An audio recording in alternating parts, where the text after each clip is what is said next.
We are back talking about hair thinning, why it happens, and what we can do about it. This is a mini-series, and this is part 2.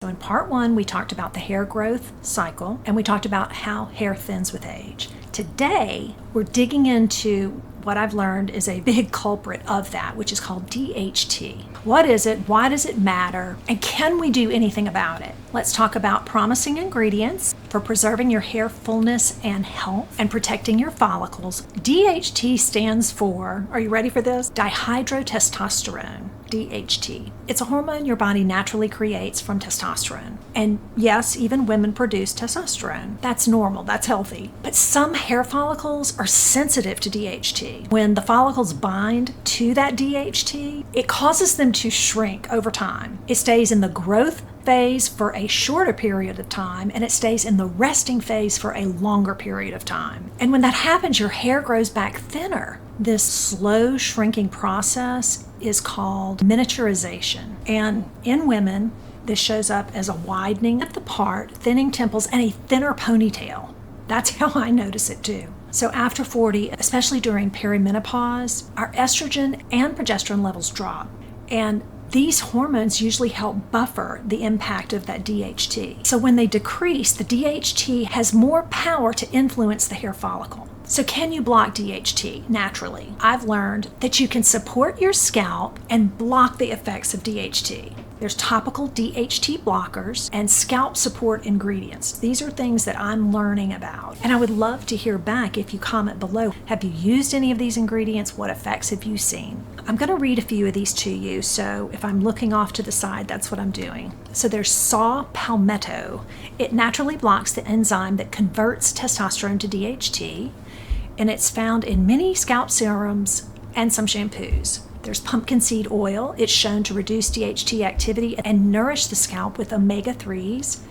Caffeine is said to stimulate blood flow and may help counteract DHT at the follicle. And then rosemary oil. This is interesting. In a 2015 study, it was found that rosemary oil worked just as well as minoxidil, which is Rogaine, over 6 months in promoting hair growth. It's interesting, especially if you don't want to try Rogaine. You could try the rosemary oil.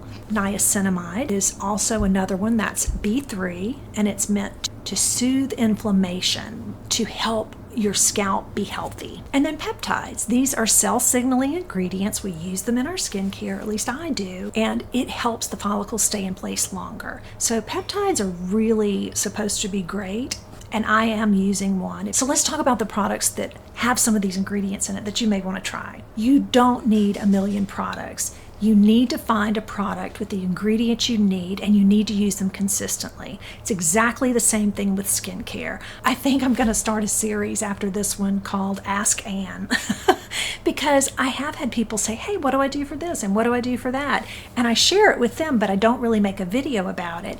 And so whether it's rosacea or milia or congestion or dullness, I'm going to start sharing some of those case studies because they really do help. And that is what I'm really good at, I think, is just an ordinary person who loves to dig deep and find answers. I don't like not knowing what to do. And I have felt that way as a woman over 50 so many times. I've even seen ads on TV that say things about, for example, niacinamide and that it's collagen boosting. And that is not true. And so when I see things like that, it kind of bothers me because they use this jargon and they use trending language to, I don't know if it's trick or market these products, and I just don't like it. So that's one of the reasons I'm here, is because I really do like to get answers, and I'm not going to be swayed by marketing. I'm going to dig deep and I'm going to find answers and I'm going to share them, and if it helps someone, then it helps them because I'm learning too. So if that resonates with you, please consider subscribing and share the channel with someone else who may enjoy that too. So let's get back to the topic. Okay, so the scalp serum that I mentioned that I'm using is the Ordinary Multi-Peptide Serum for Hair Density. It's packed with peptides, caffeine, and something called Redensyl, Redensyl. I've also heard the Vegamore Growth Serum is a good one. I've tried the Kerastase. I've not really stuck with it. And so I do want to, and I'm going to stick with me in the series. I'm going to share with you the schedule and the habit tracker that I'm going to use to implement all of these things so that I can measure over time how often to do them, when to do them, and so that I can see if it's working or not working because of the products or because of lack of consistency or use. I'm going to get it all narrowed down. So if you want to do this with me, I encourage you to follow along, and we will do that together as well. Also, with ingredients, it's important to know what to avoid.